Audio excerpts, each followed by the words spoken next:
பிரதமரே தப்பு பண்ணாலும் தட்டி கேட்கிற சட்டம். அது எப்படிப்பா? அவர் தான் நாட்டுக்கே பெரிய மனுஷன், அவர் எப்படி தட்டி கேட்க முடியும்? அதுக்கு தான் ஆர்டிஐன்னு ஒண்ணு இருக்கு. ஆர்டிஐயா?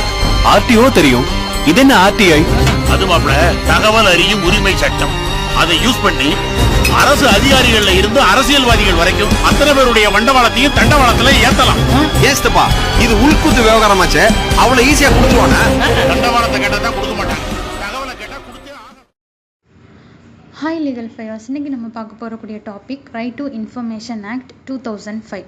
இந்த ஆக்ட் என்ன சொல்லுது அப்படின்னா, ஒரு பர்சனுக்கு வந்து ஒரு இன்ஃபர்மேஷன் தேவைப்பட்டுச்சு அப்படின்னா அவங்க எந்த ஒரு சுப்பீரியர் அத்தாரிட்டிக்கு எகென்ஸ்டாகவும் எந்த ஒரு இன்ஃபர்மேஷனும் வந்து அவங்க வந்து கேட்டுக்கலாம். ஸோ இந்த கேஸில் வந்து உங்களுக்கு வந்து புரியும்.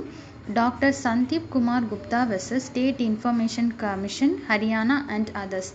இந்த கேஸில் வந்து ஜஸ்டிஸ் ஹர்சிம்ரன் சிங் செத்தி என்ன சொல்லியிருக்காங்க அப்படின்னா, ஒரு பர்சன் வந்து ஒரு விஷயம், அதாவது ஒரு இன்ஃபர்மேஷனை வந்து ரிட்டர்ன் ஃபார்ம், அதாவது ஒரு பேப்பரில் ரிட்டர்னாக எழுதி போஸ்ட் பண்ணி எனக்கு இந்த இன்ஃபர்மேஷன் கேட்டாலும் சரி, மற்றபடி இமெயில் எலக்ட்ரானிக் ஃபார்மில் அந்த இன்ஃபர்மேஷன் கேட்டாலும் சரி, அந்த சம்மந்தப்பட்ட அந்த டிபார்ட்மெண்ட் வந்து அந்த இன்ஃபர்மேஷனை கண்டிப்பாட்டு யார் கேட்குறாங்களோ அவங்களுக்கு வந்து கொடுக்கணும் அப்படின்னு வந்து சொல்கிறாங்க.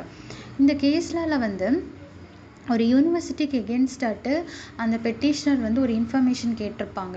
பட் அந்த யூனிவர்சிட்டி வந்து என்ன கிரவுண்ட்ஸ் எடுத்து வைக்கிறாங்க அப்படின்னா, இவங்களுடைய அப்ளிகேஷன் வந்து ரிட்டர்ன் ஃபார்மில் இல்லை, பிகாஸ் இவங்க வந்து எலக்ட்ரானிக் ஃபார்மில் தான் எங்களுக்கு வந்து கேட்டிருக்காங்க. ஸோ நாங்கள் எப்படி வந்து அவங்களுக்கு ப்ரொடியூஸ் பண்ண முடியும் அப்படின்னு கேட்கும்போது ஜஸ்டிஸ் ஹர்சிம்ரன் சிங் செத்தி என்ன சொல்கிறாங்க அப்படின்னா, செக்ஷன் 6 2005, அதாவது இந்த act right to information act 2005, இதில் செக்ஷன் 6 வந்து இந்த மாதிரி எந்த ஒரு விஷயமே வந்து குறிப்பிடலை அப்படின்னு சொல்கிறாங்க.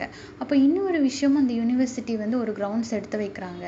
யார் வேணாலும் இவரோடைய இமெயிலை வந்து யூஸ் பண்ணிக்கலாம். ஸோ நாங்கள் வந்து எப்படி நம்புறது, இவர் தான் அந்த விஷயத்த கேட்டிருக்காங்க அப்படின்னா. ஸோ இந்த இடத்துல கோர்ட் என்ன சொல்லுது அப்படின்னா, இந்த நபர் தான் அந்த விஷயத்த கேட்டாரா இல்லையான்னு கிளாரிஃபை பண்ணுறதுக்காக தான் கோர்ட்டில் அந்த நபரை ப்ரொடியூஸ் பண்ணி கேட்குறோம். நம்ம நீங்கள் தான் இந்த விஷயத்த கேட்டீங்களான்னு. ஸோ அந்த விஷயத்தில் அந்த பர்சன் ஒத்துக்கிட்டாங்க, அதாவது பெட்டிஷன் ஒத்துக்கிட்டாலே அந்த மெயில் வந்து இவங்க தான் போட்டிருக்காங்க, யூனிவர்சிட்டிக்கு எகென்ஸ்டாக ஒரு இன்ஃபர்மேஷனை வந்து கேட்குறதுக்கு இவங்க தான் வந்து மெசேஜ், தட் மீன்ஸ் மெயில் போட்டிருக்காங்க அப்படின்னு வந்து தெரிய போகுது. ஸோ இதில் எந்த ஒரு போகஸ் எந்த ஒரு சீட்டிங்கும் நடக்கிறது மாதிரி தெரியலை. ஸோ இதனால் வந்து என்ன பண்ணியிருக்காங்க அப்படின்னா, ஒரு மெயில் ஐடி வழியாக இவங்க வந்து ஒரு இன்ஃபர்மேஷன் தெரியப்படுத்தணும்னா கண்டிப்பாக யூனிவர்சிட்டியோடைய பேங்க் அக்கௌண்ட்டுக்கு வந்து ஒரு ரிக்வசைட் ஃபீஸ் வந்து டெபாசிட் பண்ணியிருக்கணும். அது எல்லாமே இவங்க டெபாசிட் பண்ணி தான் அந்த மெயில் வந்து போயிருக்கு. அப்படி இருக்கும்போது இது வந்து வேலிட் தான். ஸோ யூனிவர்சிட்டிக்கு வந்து ஹைகோர்ட், அதாவது ஹரியானா ஹைகோர்ட் என்ன சொல்லியிருக்காங்க அப்படின்னா, நீங்கள் வந்து கண்டிப்பாட்டு அவங்களுக்கு வித்தின் 30 டேஸ்க்குள்ளே நீங்கள் அந்த இன்ஃபர்மேஷனை வந்து ப்ரொடியூஸ் பண்ணோம் அப்படின்னு வந்து சொல்லியிருக்காங்க. ஸோ இதில் நமக்கு என்ன தெரியுது அப்படின்னா, ஒரு நபர், அதாவது நம்மளுடைய சிட்டிசன், இந்தியாவில் இருக்கக்கூடிய ஒவ்வொரு சிட்டிசனுக்கும் ஏதாவது ஒரு இன்ஃபர்மேஷன் தேவைப்பட்டுச்சு அப்படின்னா அவங்க எந்த ஒரு டிபார்ட்மெண்ட்டுக்கு எகென்ஸ்டாகவும் என்ன பண்ணலாம் அப்படின்னா, அந்த இன்ஃபர்மேஷன் கேட்கக்கூடிய உரிமை வந்து அனைவருக்குமே இருக்குது. அது ரிட்டர்ன் ஃபார்மில் தான் இருக்கணும்னு கிடையாது, மெயில்லையும் இருக்கலாம். Thank you so much.